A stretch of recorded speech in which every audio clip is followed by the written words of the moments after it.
Halo semuanya, perkenalkan kami dari kelompok 3 ingin mempresentasikan hasil diskusi kami. Pertama-tama, kami akan perkenalkan diri kami dahulu. Yang pertama ada saya yaitu Raihan Dava Wahyudin dengan NIM 101320080. Selanjutnya ada Kemal Reviansyah Hermawanto dengan NIM 101320118. Lalu ada Febriana Ruth Anapu dengan NIM 101320006. Yang terakhir ada Ibnu Aziz Salwa Nur Iman dengan NIM 101320028. Selanjutnya kami akan masuk ke pendahuluan. Ya, terima kasih atas kesempatannya.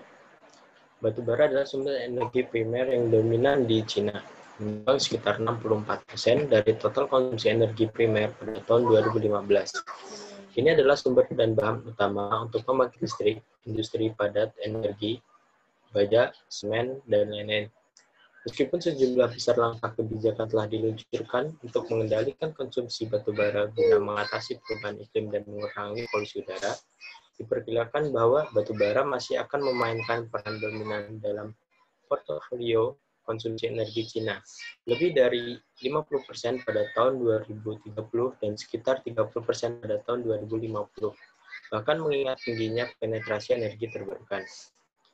Teknologi batubara bersih atau CCT adalah teknologi yang memfasilitas pengguna batubara dengan cara yang memuaskan secara lingkungan dan ekonomis.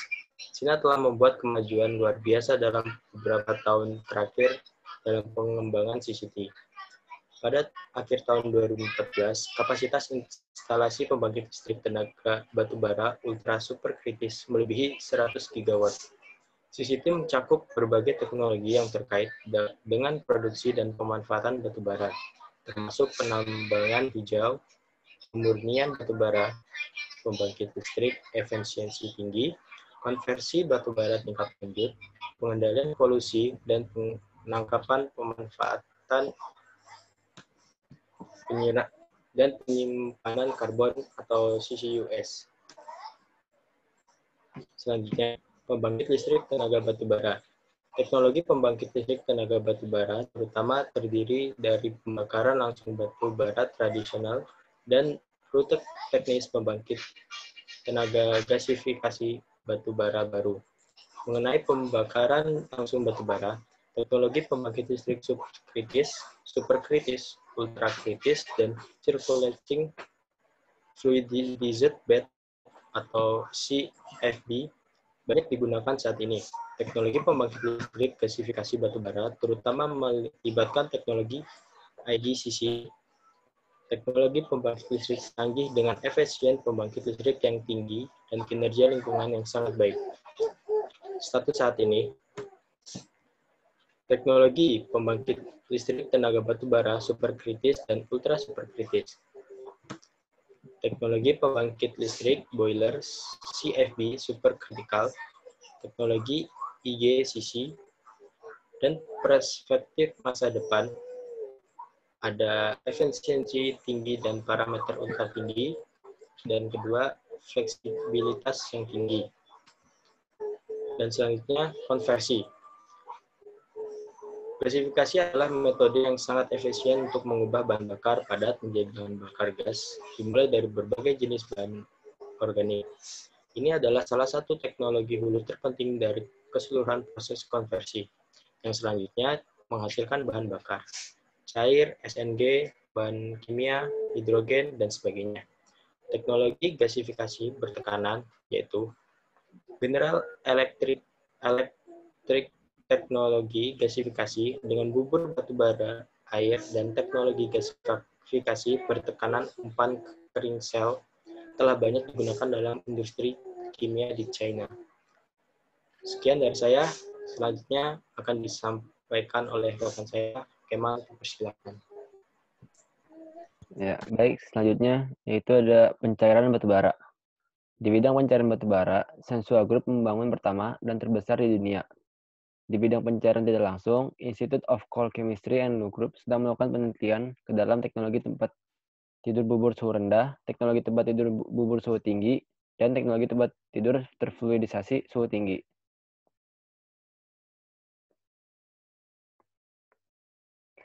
3. Konversi batubara ke SNG. Beberapa pembangkit batubara ke metana skala besar sedang dalam pelayanan atau sedang dibangun di Cina.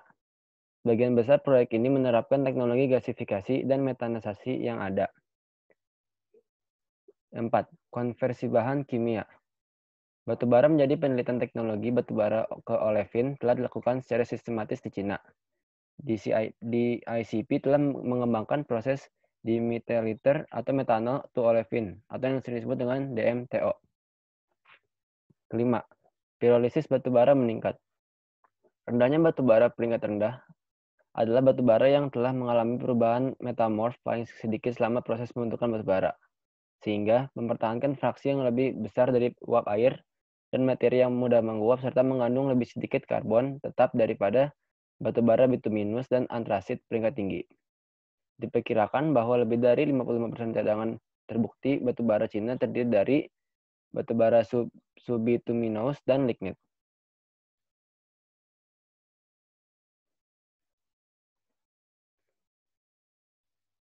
Selanjutnya ada pollution control in coal-fired power plants.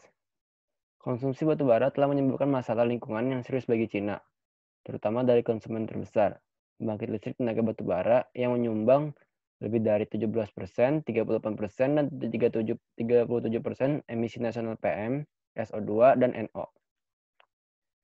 Oleh karena itu, pengendalian emisi di pembangkit listrik tenaga batubara telah memainkan peran penting dalam teknologi batubara bersih di Cina, seperti halnya promosi efisiensi.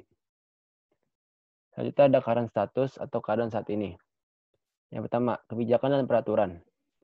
Peraturan dan kebijakan pengendalian pencemaran menyebabkan penurunan emisi pencemaran dari pembangkit listrik tenaga panas sejak 2004. Batas emisi menjadi lebih ketat, mempercepat penggunaan perangkat kendali polusi udara atau APCD, dan pemasangan serta penerapan teknologi baru yang serupa di sebagian besar pembangkit listrik tenaga batubara. Sekian dari saya, selanjutnya akan dilanjutkan oleh teman saya, yaitu Febriana. Teknologi desulfurisasi. Sistem desulfurisasi gas buang di pembangkit listrik berbahan bakar batubara dapat dikategorikan menjadi 4 jenis, yaitu wet scrubber, pre-dry scrubber, sorbent injection, dan regenerable processes. Di antaranya teknologi wet flue gas desulfurization atau disingkat dengan WFGD telah menjadi teknologi yang paling banyak digunakan di seluruh dunia karena agen sulfur padat yang murah dan melimpah, produk sampingan yang mudah digunakan, kemampuan beradaptasi dengan berbagai jenis batubara, dan kemungkinan sangat mengurangi biaya. Yang kedua, teknologi pengendalian PM. Karena masalah kesehatan dan lingkungan, China telah mempelajari bagaimana cara pengendalian polusi PM, terutama PM 2.5. Pembentukan PM yang sangat halus dapat dikurangi pada tahap awal pembakaran batubara, bubuk lignit natrium tinggi, dan batubara antrasit dalam api datar Henken yang ditembakkan ke bawah. Dengan bantuan beberapa teknologi canggih yang dikembangkan oleh Universitas Perspektif masa depan, perkembangan teknologi CCUS di China akan difokuskan pada item berikut. Yang pertama, litbang masalah utama untuk penangkapan CO2. Yang kedua, optimalisasi teknis dan ekonomi CO2, transportasi jarak jauh berdasarkan karakteristik arus, erosi, dan keamanan CO2 superscriptive.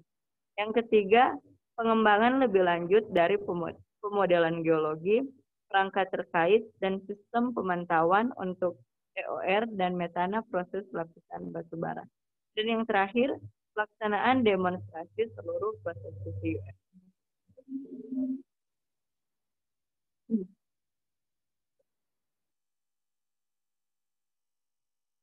Dan yang terakhir, penangkapan, pemanfaatan, dan penyimpanan karbon.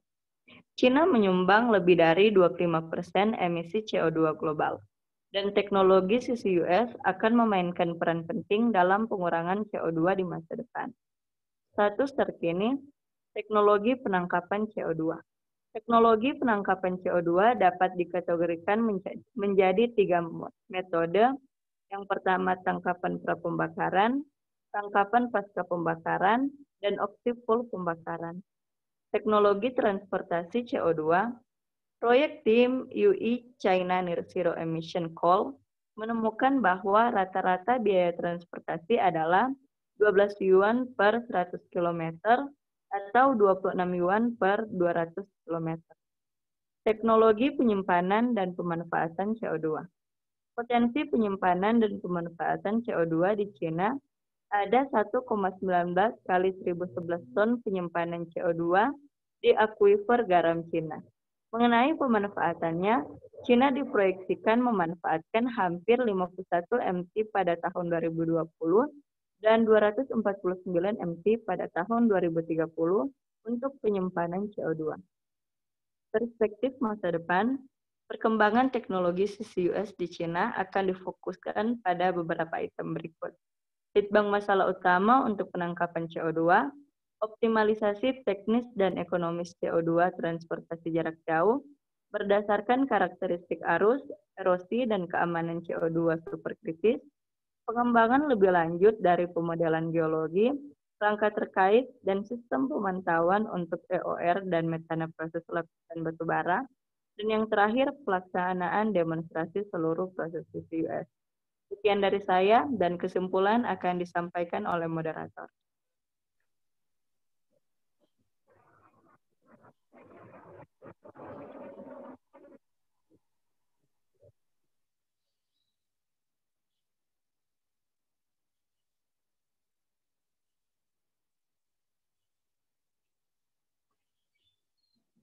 Yang terakhir, kesimpulan.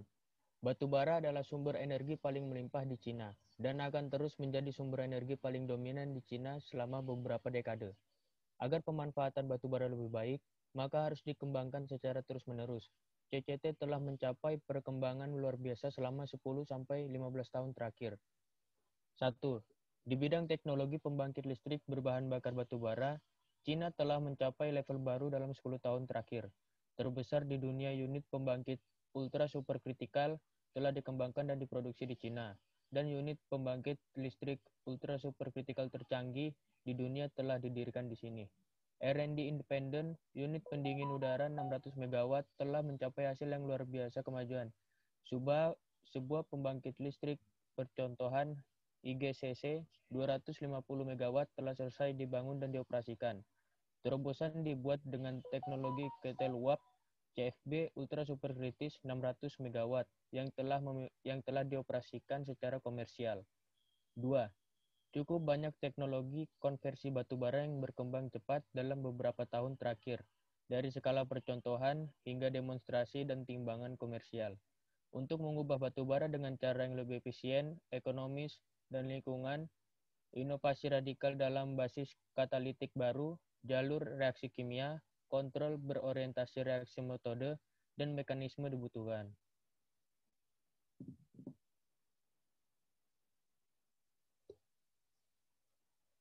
Ketiga, karena kemajuan dalam teknologi pembakaran dan pengendalian polutan, dan karena pendorong standar emisi yang lebih ketat dan kebijakan total emisi dan emisi unit SO2, NOx, dan PM terus menurun, meskipun output listrik berkurang meningkat pesat.